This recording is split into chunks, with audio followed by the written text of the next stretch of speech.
The Handkerchief by Great 78.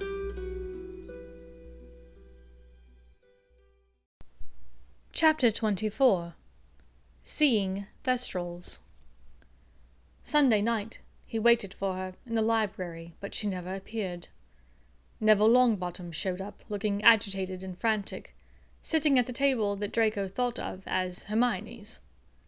Neville was a bit of a mystery to Draco. He had been raised in their pureblood society by a grandmother known for her brashness. The circumstances were rather unusual for a pureblood wizard, but because the Malfoys and Longbottoms moved in barely overlapping social circles, it had never occurred to Draco to ask anyone why. He studied Neville. The wizard looked tired, but then so did most fifth years. They were in the thick of their studies this term, and the sheer volume was overwhelming to many. But this fatigue almost seemed deeper. He thought back to a few days past, when Neville tried to attack him without any clear provocation before class. That had been very weird. Draco looked around. No Slytherins were here. Seeing as it was Sunday, most were likely holding off until the last possible minutes of Thursday night to start their weekly assignments. He stood and approached Neville, dragging his feet slightly so as not to seem as though he were sneaking up on the boy. Neville barely looked up, then went back to studying his essay for mistakes, evidently determined to ignore Draco. Draco cleared his throat. Neville," he said, by way of greeting. Neville frowned down at his work. "What do you need, Malfoy?" There was a hard edge to Neville's voice. Draco suddenly realized that he had merely intended to talk with the wizard, forgetting for a moment that they weren't actually friends. He coughed. "Sorry. Just wanted to ask if you had the charms assignment from last week written down. I forgot to write the page numbers that Flitwick told us to look over." Neville flipped through numerous texts on his table, finding a homework journal and opening it. 120 to 126. "Thanks." Draco turned as though to go. "Whatever you're playing at with Hermione, it needs to stop." The hard edge was even harder in Neville's voice. Draco stopped and turned, his mind blank and his panic level at high alert. What did Neville know? What had he seen? "I'm not sure what you mean," he said slowly. "I saw you last night.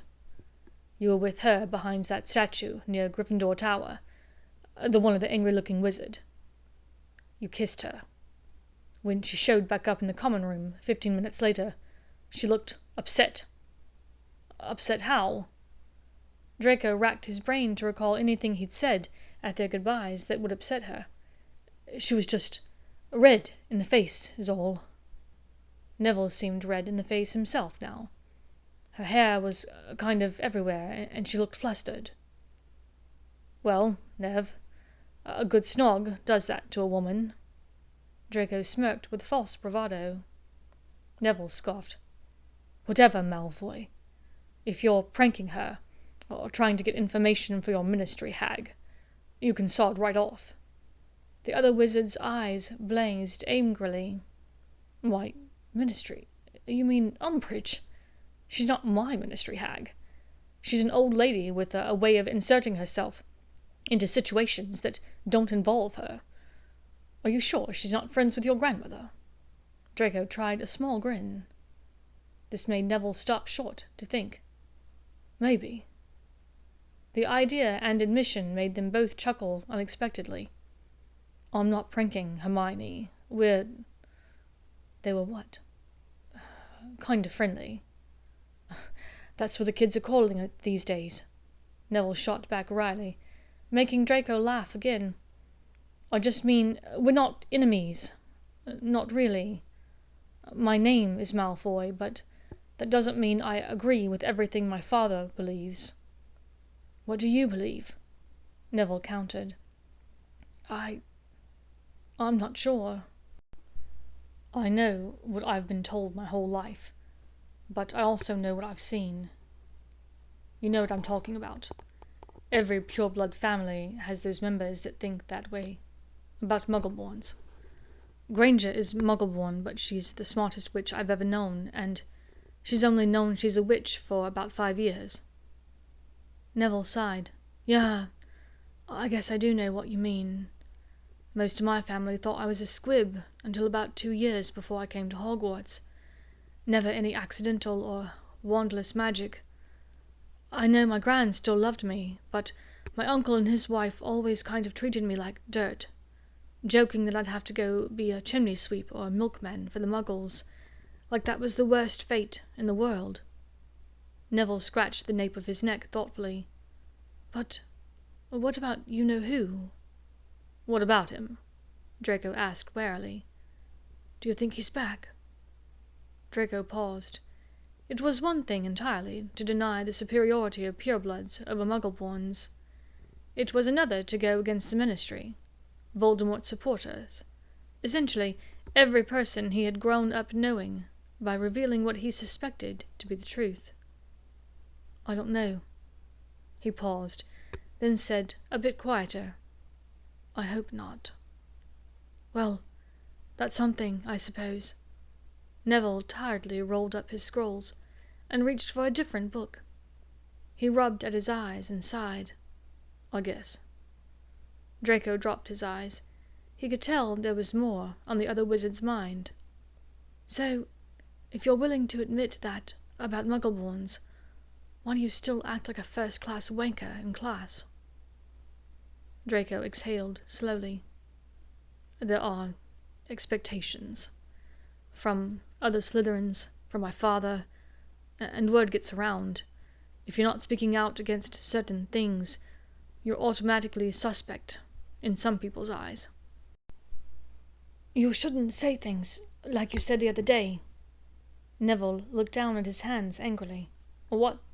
About the adult people in St. Mungo's? It's not their fault that they're there. They don't deserve to be made fun of. Here Neville's voice was choked, and Draco realized with shock that there were tears in the corner of Neville's eyes. He swiped at them blindly. Some of them were heroes, auras who fought you-know-who, they... With a dawning of horrific realization, Draco suddenly understood several things at once. Why Neville wasn't brought up by his father and mother. Why he'd been so willing to scuffle with Draco in first year. Why he nearly punched Draco that day before class, when Draco had joked about the addle-brained in St. Mungo's. That, based on Neville's age, whatever had happened to them happened at least 15 years before, in the throes of the First Wizarding War. Neville, he tried tentatively, I didn't mean... I didn't know. How could you not? The other wizard spat out. Surely you talk about it at Christmas dinner in Azkaban with your dear old aunt. Draco was completely out of his depth now.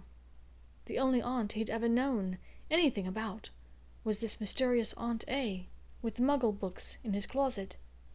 He didn't know who that was, but he was certain that she had nothing to do with whatever this was.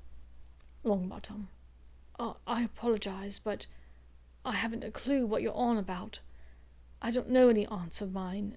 Who are you talking about? You're saying you don't know who Bellatrix Lestrange is? Neville huffed angrily. Bellatrix, he repeated blankly. The name did sound familiar. He'd caught it in his parents' whispers occasionally. Heard it uttered by Lucius's friends before they'd realized they could be overheard. He'd read it in old articles that he'd dug up about the First War. He couldn't quite place it, but the feeling he got from the name was the feeling one got when hearing a sound unexpectedly in the dark. A sudden unease, a general sense of foreboding. This aunt was not the same as the one who had given him a book called Alice in Wonderland. I really don't know. I'm sorry. I'm not sure what she did to you and your family. She tortured them. She drove them to insanity. And then didn't even have the mercy to end it, to spare them and everyone around them for the pain. You think it's a joke to see your mother with a mind like a 2-year-old child? Hell, Neville, mate, I'm sorry. I didn't know. The idea of it horrified Draco. For all of his mother's failures to protect Draco from his father, he knew it was only because she needed protecting from him herself. Draco could not imagine the pain of seeing her, and yet knowing that she was not really herself on the inside. Neville was quiet, except for a few sniffles. Draco looked away to give him some privacy, then after a few moments spoke again. No matter what, Longbottom, I need you to know that my intentions with Hermione are good. I'm not just playing a trick, or trying to shag her and leave her. She's too good for that. And I really didn't mean to imply that your parents were... Well, what I said that day in class.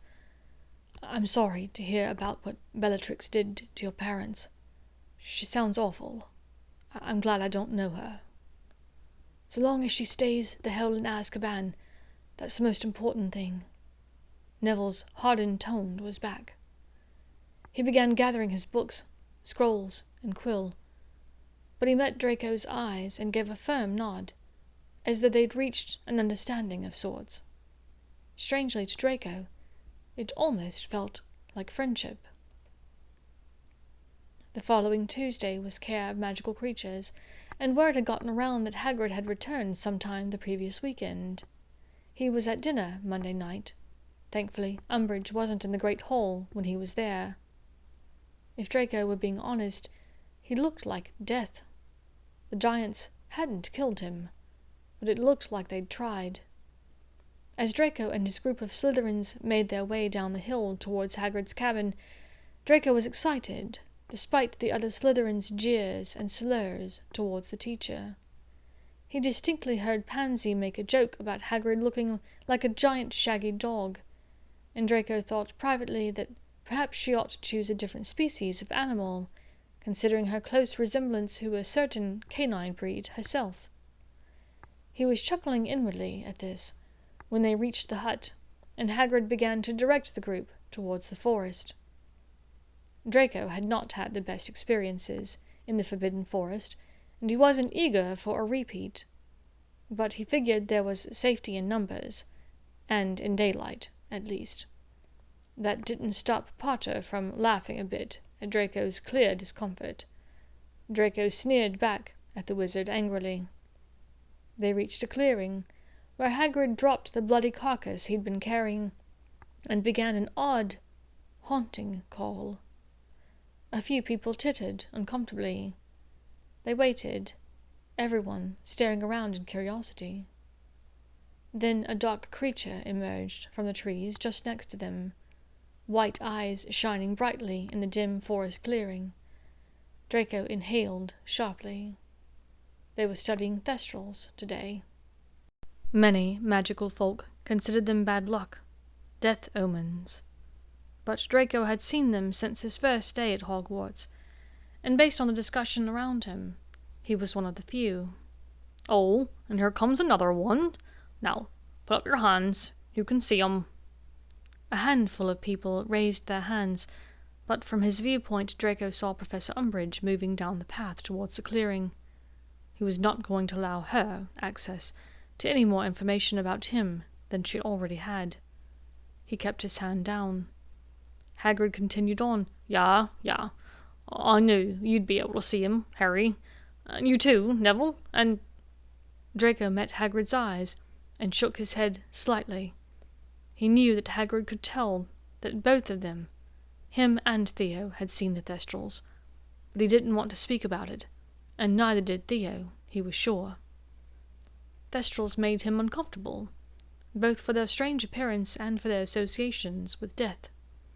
He knew from his readings that Thestrals could not be seen by witches and wizards who had not witnessed and processed death. Indeed, they could not even be touched or felt, unless the magical person had been told of their presence. Draco had not known all of this in his second year, arriving at the platform in Hogsmeade and stepping off, this time not to the boats that crossed the Black Lake, but to the carriages. He had shared a carriage with Tracy, Warrington, and a quiet fifth year named Violetta. They all thought he was taking the mickey out on them, talking about the creatures in front of the clearly horseless carriages. Knowing that this was a different sort of magic, he'd waited until a flu call home to ask his mother, who had explained about Thestrals, how Hagrid and the previous gameskeeper, Og, had raised them, and how seeing them only meant that he knew more about death than his classmates. The death he had seen was an experience that he'd much preferred to have forgotten, to be sure.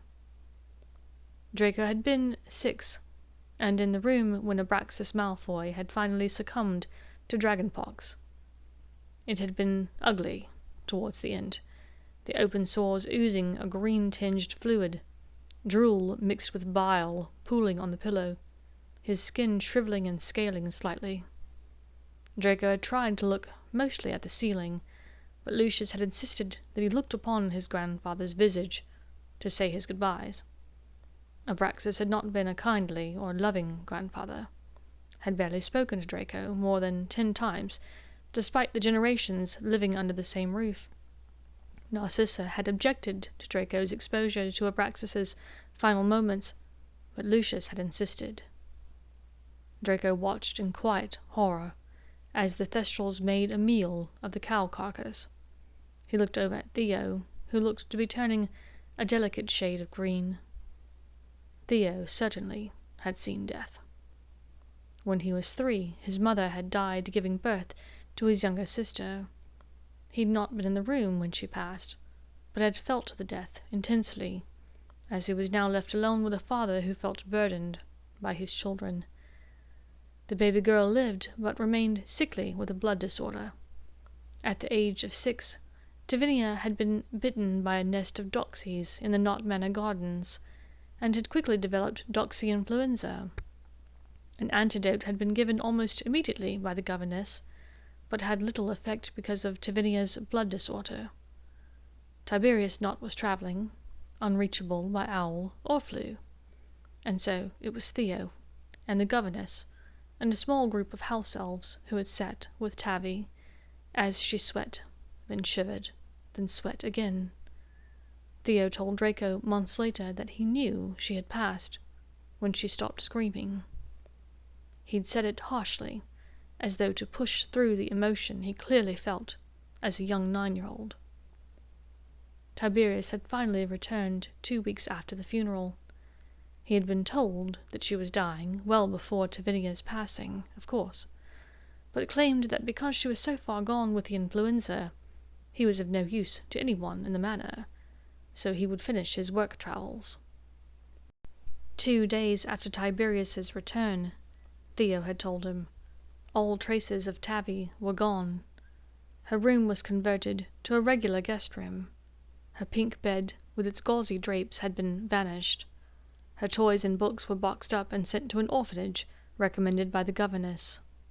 The young and sweet-tempered governess herself had been dismissed, supposedly for Tavi's neglect, replaced by a curmudgeonly matron with a limp, and a penchant for listening to the wireless all day, whilst a house elf rubbed her feet. So yes, Draco surmised, Theo knew death quite well. By this time, Umbridge had toddled up importantly, clipboard in hand, presumably in her role as the High Inquisitor. She immediately began treating Hagrid with the utmost contempt, as though he were incapable of comprehension, hearing, and speech. Several of the Slytherins giggled silently. Hagrid pushed on through the lesson, imparting details that Draco had read before in the text, but also information that could only be gotten from spending time with the fearsome, unusual creatures. Umbridge was now pantomiming walking as though no one knew what walking was. Pansy dissolved into a fit of giggles, and Draco gave a hard smile along with her. This woman really was daft. She asked Pansy, "Do you find that you are able to understand Professor Hagrid when he talks?" "No, it sounds like grunting a lot of the time," Pansy answered, ever the suck-up to the most powerful person in the room. Gods, he kind of hated her sometimes. Draco rolled his eyes, then caught Hagrid's good eye, the one that wasn't swollen shut with bruises, and gave him a small smile of encouragement. Yeah, good stuff about Thestrals. Once they're tamed, like this lot, you'll never be lost again. Amazing sense of direction. Just tell 'em where you want to go." Hagrid trailed off as Umbridge wrote more on her clipboard, turning it so that Pansy and Millie could read it. Both girls laughed raucously, as though it was incredibly clever. "Assuming they can understand you, of course," Draco said loudly to redirect Hagrid's attention, offering another smile. Hagrid looked at him and smiled slightly, seeming to relax a bit as he remembered their exchange about Starclaw and Buckbeak years before, in which Draco was a misunderstood one. He quickly glanced at the discomfiting creatures in front of him, then remembered he supposedly couldn't see them, and looked away. "You can see the Thestrals, Longbottom, can you?" Umbridge broke away from her Slytherin fan club to look back at the rest of the group. Neville nodded slowly. "Who did you see die?" My granddad," Neville replied, put on the spot by Umbridge's terse and flippant attitude towards his grandfather's death. Umbridge's curiosity satisfied, she moved on to a new topic, and Draco met Neville's gaze with a small nod of solidarity. Umbridge was now harassing Hagrid again, and Draco's annoyance was renewed at this. It was one thing to mess with Sybil Trelawney and her quackery. It was entirely another to come after Hagrid. Draco's attention was drawn to Hermione, who stewed angrily at the treatment of Hagrid by Professor Umbridge. Furious tears shone in her eyes, and he watched as she removed a familiar swatch of fabric from her sleeve and dabbed at them. He locked eyes with her, trying to offer solace with his eyes. He knew that there was nothing he could offer at the moment, though. Umbridge was on a warpath, and nothing was stopping her. The class finally ended, and the students had left in groups of 2s and 3s. Draco saw Theo move towards Blaise, and the two quickly moved up to the castle. He sighed, stuck with Vince and Greg again. He'd have liked to talk a bit about the whole experience with his grandfather's passing and his own presence. But the two boys he was with now seldom generated much thoughtful discussion. Ahead, the Weasel was saying to Potter, "I'm surprised so many people could see them. 3 in a class." Hermione looked saddened by something. Whether it was Umbridge's treatment of Hagrid or the morbidity of the lesson, he wasn't sure. He popped off with the first quip that came to mind to distract her. "Yeah, Weasley. We were just wondering. Do you reckon if you saw someone snuff it, you'd be able to see the quaffle better?" Vince and Greg immediately began singing "Weasley is our king" over and over again, as it was likely the only words they remembered from the whole song. It was unnecessarily rude, and he would need to apologize to Hermione later. But she'd given him the smallest of smiles along with a roll of her eyes, as the 3 boys departed. His interruption had served its purpose. She no longer looked so sad, and Draco was no longer in a funk about the class either. Abraxas's death was a memory, a bad one, but one that didn't need to be revisited and ruminated upon. And Hagrid, even with his quirks, was a good teacher. Despite the macabre subject matter, it had been an interesting and useful lesson, and Umbridge shouldn't be able to find much fault in it.